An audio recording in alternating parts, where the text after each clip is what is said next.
Hello, very good morning to you. Welcome to BBC News. Some breaking news just in this morning, and that's that the former UN Secretary-General Kofi Annan has died at the age of 80.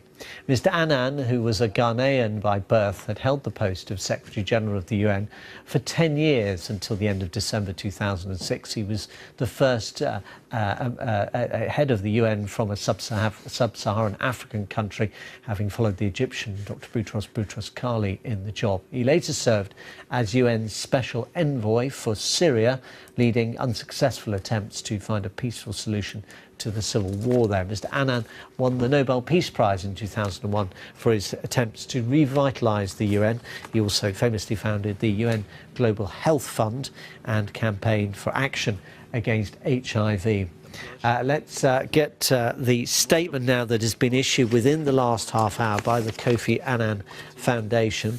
It reports that with immense sadness, the family of Kofi Annan and the Kofi Annan Foundation has announced that the former Secretary-General of the United Nations and Nobel Peace Laureate passed away peacefully on Saturday the 18th of August after a short illness. His wife and their children, 3 children, were by his side in his final days. Kofi Annan, it goes on to say, was a global statesman and a deeply committed internationalist who fought throughout his life for a fairer and more peaceful world. During a distinguished career and his leadership of the UN, he was an ardent champion of peace, sustainable development, human rights and the rule of law. After stepping down from the UN, he continued to work tirelessly in the cause of peace through chairmanship of the Kofi Annan Foundation and chairing the Elders, the group originally founded by Nelson Mandela.